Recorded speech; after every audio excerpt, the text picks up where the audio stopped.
सृष्टि बचपन से ही दिखने में सुंदर नहीं थी, लेकिन अमीर बाप की बेटी सृष्टि पर उसकी माँ जान छिड़कती। मेरी बेटी कितनी प्यारी है, भगवान सबको सृष्टि जैसी बेटी दे।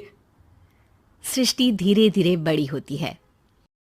एक दिन सृष्टि की सहेली कहती है, तू दिखने में कितनी अजीब सी है, लेकिन मैं जानती हूँ हम सब में सबसे अच्छी शादी तो तेरी ही होगी। तेरे पापा अमीर जो है। और बता नहीं सकते यार, दहेज तो हर कोई देता है, ये क्या ज्यादा ले जाएगी अपने पति के लिए? अरे बड़े शहर में कोठी है इसके पापा की। अरे पापा की है ना, कौन सी इसकी है? इसकी होती तब तो कोई भी लड़का इससे शादी कर लेता। अरे पापा की मतलब पापा की है तो मेरी ही है ना? किसने कहा? अब तेरी तो तब होगी ना जब तेरा भाई ना हो। वैसे भी शादी के बाद सारी प्रॉपर्टी भाई के नाम होती है। सृष्टि समझ जाती है कि उसे किसी भी हालत में माँ बाप की सारी प्रॉपर्टी को अपने नाम करना है, लेकिन कैसे? एक दिन सृष्टि का भाई शीनू कहता है, बहन क्या कर रही है? तुझसे एक बात करनी है। अरे हाँ हाँ करना, मैं तो तेरी बहन हूँ। बहन मेरी लाइफ में ना एक लड़की है, बहुत अच्छी है। मैं सोच रहा हूँ माँ और पापा से बात करूँ शादी के लिए। सृष्टि को समझ में आ जाता है कि भाई की शादी होते ही भाभी उसे एक दिन भी घर में बर्दाश्त नहीं करेगी। क्या बात है भाई, बताना कौन है वो? यार वो बहुत अच्छी लड़की है, पढ़ी लिखी है, मेरे साथ जॉब भी करती है। बस एक प्रॉब्लम है। प्रॉब्लम? क्या प्रॉब्लम है भाई? यार वो शादीशुदा है, लेकिन उसके पति ने उसे सिर्फ इसलिए छोड़ दिया क्योंकि उसके माँ बाप दहेज नहीं दे पाए। सृष्टि ये सुनकर न जाने क्यों खुश हो जाती है। अरे भाई तो क्या हुआ, लड़की तुझे तो पसंद है ना? शीनू को लगता है कि बहन उसे समझ रही है। वो इस बात से अनजान होता है कि उसकी बहन की मंशा पूरा घर हड़पने की है। सृष्टि अपनी माँ से कहती है, मम्मी मुझे तो बहुत चिंता है। पता है शीनू क्या कर रहा है? अरे क्या कर रहा है? वो तो काम पर जाता है और वापस घर आता है। नहीं ना माँ, वो यही तो नहीं कर रहा, बाकी सब कर रहा है। आपको पता है उससे प्यार है, और वो भी एक शादीशुदा लड़की से। हैं? ये क्या हो गया? मैं सोसाइटी में क्या मुंह दिखाऊंगी? अरे तेरे पापा तो यही कहेंगे कि मैंने ही उसे बिगाड़ दिया है। माँ देखो, मेरी बात मानो, पापा पर भी विश्वास करने की जरूरत नहीं है। अब आप ही बताओ, पापा इतनी देर घर के बाहर रहते हैं क्यों? बोलो। अरे बेटा वो तो नौकरी करते हैं ना।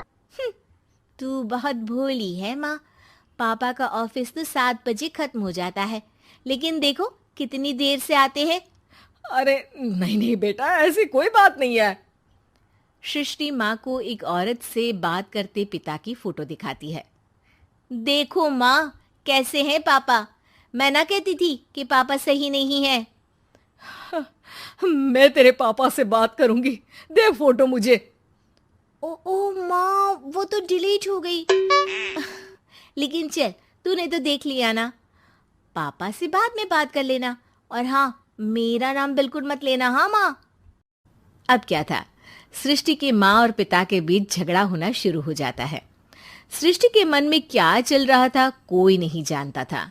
एक दिन, माँ सृष्टि के लिए एक लड़का देखा है, वो लोग शाम को उसे देखने आने वाले हैं। और हाँ माँ, एक खुशखबरी, मैं और पापा मिलकर एक नया बिजनेस ट्राई कर रहे हैं। शाम को लड़का आता है, सांवले रंग का। सृष्टि को तो बिल्कुल भी पसंद नहीं आता। लड़की की माँ कहती है, लड़की का चेहरा तो कोई खास नहीं, लेकिन अगर मेरे बेटे को आप लोग सेटल कर दें तो मैं उसकी शादी आपकी बेटी से करवा दूं। सृष्टि को लड़का बिल्कुल पसंद नहीं था। उसे भाई पर गुस्सा आ जाता है। लड़के वालों के जाने के बाद कहती है, माँ देखा, शीनू मेरे लिए कैसा लड़का लेकर आया, न दिखाने लायक न सुनने लायक, सेटल भी नहीं, वो भी हम करे। अरे माँ, मैं जानती हूँ ये मेरी शादी किसी भी घर में क्यों करवाना चाहता है। अरे कैसी बात कर रही है बहन? तूने तो देखा ना, लड़के को मैंने ही मना कर दिया तुझसे शादी के लिए। जिसने लड़का बताया था उसने उसकी बहुत तारीफ की थी। बात आई गई हो जाती है, लेकिन सृष्टि का मन शांत नहीं होता। क्या करूं, कुछ समझ में नहीं आ रहा। मेरी शादी हो गई तो ये लोग पूरी प्रॉपर्टी शीनू के नाम कर देंगे, मेरे हाथ तो कुछ लगेगा ही नहीं। तभी सृष्टि को आइडिया आता है। वो किसी वकील को फोन करती है। जी देखिए, अगर आपके मम्मी पापा का तलाक हो जाता है तो आपके पिता की आधी प्रॉपर्टी आपकी माँ के नाम हो जाएगी, फिर उसे वो किसी को भी दे सकती है। सृष्टि अब माँ को बेटे के खिलाफ भरती है। माँ, शीनू पर नजर रखा करो, वो जिस लड़की के प्यार में है ना वो शादीशुदा है। यहाँ आएगी, सारा पैसा रुपया जमीन जायदाद सब हड़प लेगी। पापा का भी हाल तुमसे छुपा नहीं है। ऐसा ना हो कि मैं और आप एक दिन सड़क पर भीख मांगे। हे भगवान, मैं तो जीते जी मर जाऊंगी अगर ऐसा हो गया तो। ऐसा हो गया नहीं माँ, ऐसा ही होगा। अभी समय है, आगे का सोच लो। मैं तो कहती हूँ पापा से आधी प्रॉपर्टी लेकर अलग हो जाओ। पापा की आधी प्रॉपर्टी भी हम लोगों को अगर मिल जाती है ना तो अगले 7 जन्म सफल समझो। बेचारी माँ बेटी के कहने पर पति से तलाक लेकर अलग हो जाती है। सृष्टि अब पैसों से गाड़ी और अपने दूसरे महंगे शौक पूरे करने लगी।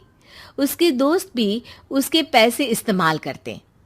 सृष्टि, कल तुम कहाँ थी? मैं सारा दिन घर पर अकेली थी। तो मैं क्या करूं? मैंने ठेका तो नहीं लिया है ना तुम्हें संभालने का। माँ को सृष्टि से ये उम्मीद नहीं थी। वो बैठकर रोने लगती है। वहीं उसका पति यानी कि सृष्टि के पिता आ जाते हैं। मैं जानता था कि तुम्हारा यही हाल होगा, तो आपने मुझे रोका क्यों नहीं? मैं रोकता तो तुम रुकती क्या? सृष्टि के कहने पर तुमने मुझ पर अपने बेटे पर शक किया, लेकिन तुम ये भूल गई कि कैसे हम दोनों ने मिलकर जीवन में इतना सब खड़ा किया। माँ पति के गले लग जाती है। मुझे माफ कर दीजिए, मैंने आपकी कमाई का एक बड़ा हिस्सा गवा दिया। कोई बात नहीं, तुम साथ हो तो मैं ऐसी 7 प्रॉपर्टी खड़ी कर दूंगा। तभी वहां सृष्टि आ जाती है रोते हुए। माँ, मयंक ने मुझे छोड़ दिया। वो बोल रहा था जब तक मेरे पास पैसे थे तब तक ही वो मेरे साथ था। पापा, माँ, मुझे माफ कर दीजिए।